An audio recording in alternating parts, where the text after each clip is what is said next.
Bajrang Dal, Bajrang Dal.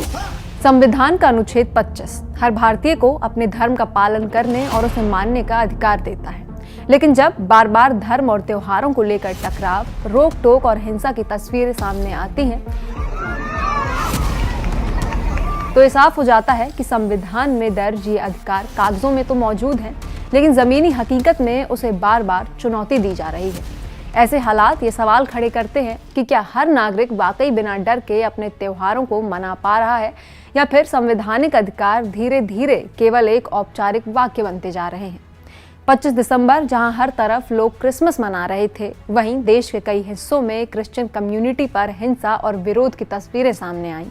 Christmas के शुरुआती हफ्ते में ही देश के अलग अलग राज्यों से ऐसी घटनाएं सामने आईं, जिनमें कहीं क्रिसमस कैरल गाने से रोका गया, कहीं चर्च के बाहर हंगामा हुआ।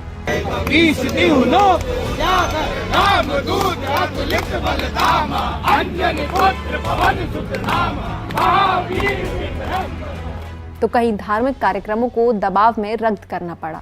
इन्हीं विवादों को लेकर Catholic Bishops Conference of India यानी CBCI ने नाराजगी जताई।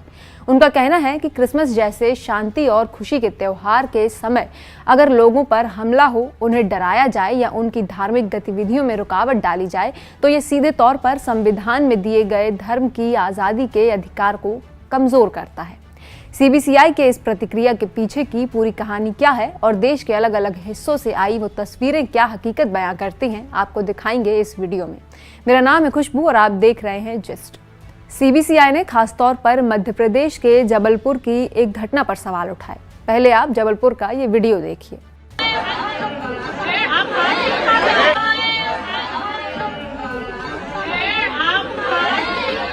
जबलपुर की ये तस्वीर इंसानियत को शर्मसार करने वाली है।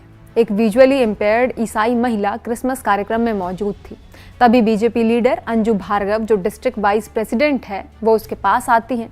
महिला कुछ देख नहीं सकती, फिर भी उसे सबके सामने अपमानित किया जाता है। उससे कहा जाता है कि वो इस जन्म में भी अंधी है और अगले जन्म में भी अंधी रहेगी। अंजू भार्गव ने इस महिला पर आरोप लगाया कि वो झूठे तौर पर एक छोटे बच्चे का धर्म परिवर्तन कराने की कोशिश करती है और इसी वजह से उसके साथ ये हाथापाई की गई। अंजू भार्गव ये कहते हुए नजर आती हैं कि वो कन्वर्जन के खिलाफ लड़ रही हैं और हिंदुइज्म को बचा रही हैं। लेकिन सवाल ये है कि ये कैसा तरीका हुआ किसी धर्म को बचाने का, जिसमें एक दिव्यांग महिला के साथ इस तरह का बर्ताव किया जा रहा है। CBCI ने इस मामले पर कहा कि किसी भी महिला के साथ, खासकर एक दिव्यांग महिला के साथ इस तरह का व्यवहार बेहद अमानवीय है और इसे किसी भी हाल में सही नहीं ठहराया जा सकता। उन्होंने मांग की कि ऐसे लोगों पर सख्त कार्रवाई हो और उन्हें राजनीतिक जिम्मेदारी से हटाया जाए। CBCI ने गृह मंत्री अमित शाह से भी अपील की कि कानून को सख्ती से लागू किया जाए और ईसाई समुदाय को सुरक्षा दी जाए, ताकि लोग बिना डर के अपने घरों, चर्च और सड़कों पर क्रिसमस मना सके। उनका कहना है कि कैरल गाना, चर्च में प्रार्थना करना या बच्चों के साथ त्योहार मनाना कोई अपराध नहीं, लेकिन आज जो कुछ भी हो रहा है वो बिल्कुल भी सही नहीं है। ये सिर्फ एक मामला नहीं है, बल्कि छत्तीसगढ़ से भी कुछ ऐसी ही परेशान करने वाली तस्वीरें सामने आई हैं। वहाँ सोशल मीडिया पर ऐसे पोस्टर फैलाए गए जिनमें 24 दिसंबर को ईसाइयों के खिलाफ बंद बुलाने की बात कही गई। ये वीडियो छत्तीसगढ़ के एक शॉपिंग मॉल का है, जहां 24 दिसंबर को क्रिसमस की सजावट तोड़ी गई और हिंदुत्व ग्रुप्स ने जोर जोर से नारे लगाए। केरल के पलक्कड़ जिले में बच्चों की क्रिसमस कैरल पर हमला किया गया। एक RSS बीजेपी से जुड़ा कार्यकर्ता बच्चों के पास आया, उन पर हमला किया गया, उनके म्यूजिकल इंस्ट्रूमेंट्स को तोड़ दिया गया। बाद में पुलिस ने उसे गिरफ्तार भी किया। इस घटना के बाद चर्च के बिशप और कई राजनीतिक दलों ने इसकी निंदा की और दोषियों के खिलाफ सख्त कार्रवाई की मांग की। ओडिशा से भी एक वीडियो सोशल मीडिया पर तेजी से फैला, जिसमें एक बच्चा रोड के किनारे सांता के कपड़े और टोपी बेचता दिखाई दे रहा है, जिसे ये कहकर चेतावनी दी जाती है कि ये हिंदू राष्ट्र है, इधर क्रिश्चियन का नहीं चलेगा। रोड के किनारे बैठे वो लोग ये समझाने की कोशिश करते रहे कि बच्चे ये काम अपनी गरीबी और रोजी रोटी के लिए कर रहे हैं। इसके बावजूद उन्हें सारा सामान बंद करने के लिए कहा जाता है और ये भी कहा जाता है कि अगर कुछ बेचना है तो वो सिर्फ लॉर्ड जगन्नाथ से जुड़ी चीजें बेचे। गरीब आदमी जगन्नाथ का बेच, इधर का नहीं चलेगा।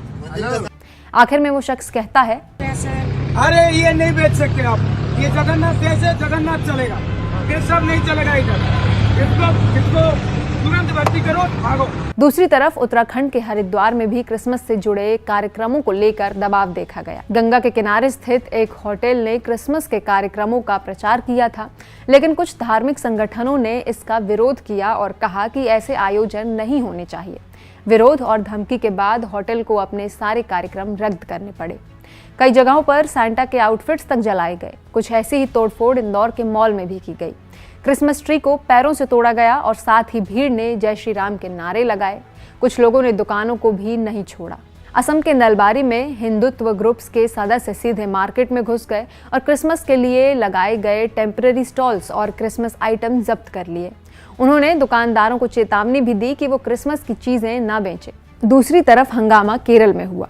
केरल लोक भवन में स्टाफ को जब क्रिसमस की छुट्टी नहीं दी गई तो बवाल मच गया।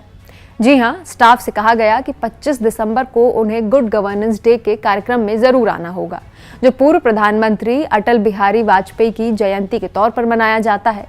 25 दिसंबर भारत के साथ साथ देश भर में क्रिश्चियन कम्युनिटी के लिए सबसे पवित्र दिन होता है। ऐसे दिन पर छुट्टी न देकर और कंपलसरी अटेंडेंस लगाना, खासकर केरल जैसे राज्य में जहां बड़ी संख्या में ईसाई रहते हैं, ये सीधे तौर पर उनकी धार्मिक आज़ादी और संवैधानिक अधिकारों का हनन समझा गया। सिर्फ केरल में ही नहीं बल्कि उत्तर प्रदेश में भी इस साल योगी आदित्यनाथ की सरकार ने 25 दिसंबर को स्कूल खुले रखने का फैसला किया और बच्चों को वाजपेयी जी की जयंती के कार्यक्रम में शामिल होना है, इसे जरूरी बताया। इस पर क्रिश्चियन ऑर्गेनाइजेशन और सिविल राइट्स ग्रुप ने कहा कि इससे ईसाई समुदाय को अलग थलग किया जा रहा है और देश की सेक्युलर स्पिरिट को नुकसान हो रहा है। केरल को हमेशा कम्युनल हार्मनी का उदाहरण माना जाता रहा है, लेकिन अब यहाँ भी क्रिसमस सेलिब्रेशन में रुकावटें बढ़ रही हैं। अगर क्रिसमस के अलावा बाकी उदाहरण भी देखें तो ये समझा जा सकता है कि ईसाई समुदाय पर हमले सिर्फ त्योहार मनाने तक सीमित नहीं है। क्रिश्चियन कम्युनिटी पर क्रिसमस के अलावा भी कई बार हमले होते आए हैं।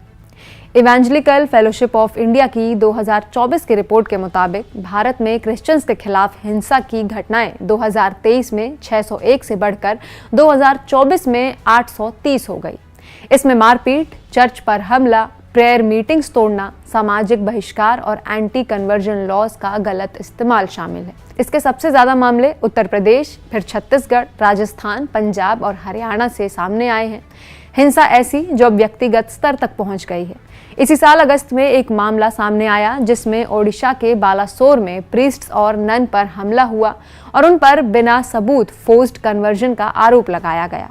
मध्य प्रदेश के जबलपुर में तो हालात इतने खराब हो गए कि अप्रैल में एक सीनियर क्लर्जी पर पुलिस स्टेशन के अंदर ही हमला हुआ और एफआईआर भी पब्लिक प्रेशर के बाद दर्ज हुई।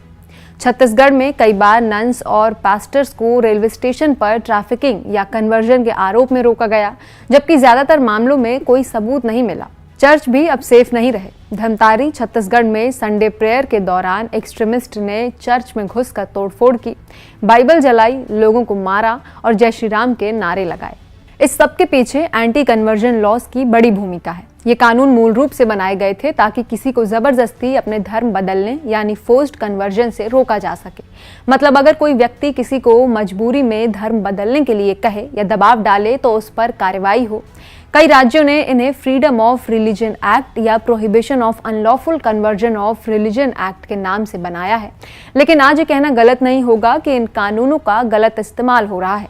कई बार ये कानून प्रोटेक्शन देने के बजाय हैरेसमेंट के लिए इस्तेमाल किए जा रहे हैं, जैसे कि कोई साधारण रिलीजियस एक्टिविटी जैसे चर्च में प्रार्थना करना, क्रिसमस मनाना या बच्चों के लिए कैरल गाना, ये सब क्रिमिनल एक्टिविटी की तरह दिखा दिए जाते हैं। बस इसी बहाने कुछ लोग या मॉब्स को हिंसा करने का हौसला मिल जाता है।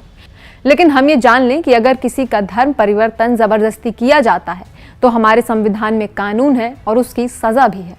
तो फिर ये काम जो न्यायपालिका के अधीन है उसमें भीड़ तंत्र का हस्तक्षेप क्यों?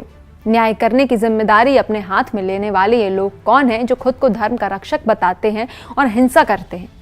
संविधान सबको बराबरी और धर्म की आज़ादी देता है, लेकिन हकीकत ये है कि ये अधिकार अक्सर व्यक्ति की राजनीतिक पहचान या स्थिति पर निर्भर करने लगते हैं। इसीलिए केरल लोक भवन का क्रिसमस हॉलिडे कैंसिल करने वाला फैसला भी छोटी बात नहीं है और जगह जगह हो रही हिंसा भी अब नॉर्मल नहीं है। विडंबना ये है कि जहां देश के अलग अलग हिस्सों से त्योहारों पर हमले, धमकियां और विरोध की तस्वीरें सामने आ रही हैं, वहीं हमारे देश के प्रधानमंत्री खुद चर्च जाकर क्रिसमस का त्योहार मनाते हैं और गर्व से उसकी तस्वीरें भी सभी के साथ साझा करते हैं। क्या भारत ये नहीं है? क्या यही इसकी असली पहचान नहीं?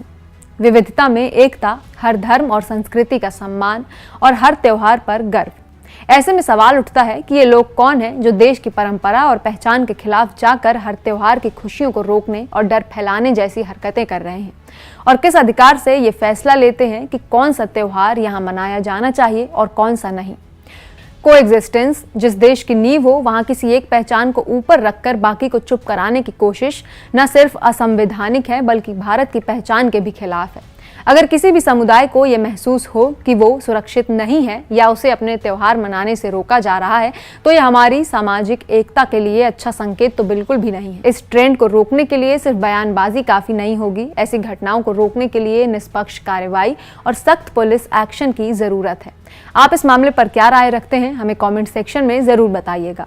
मैं खुशबू, कैमरे के पीछे थे फरहान और आप देख रहे थे जस्ट।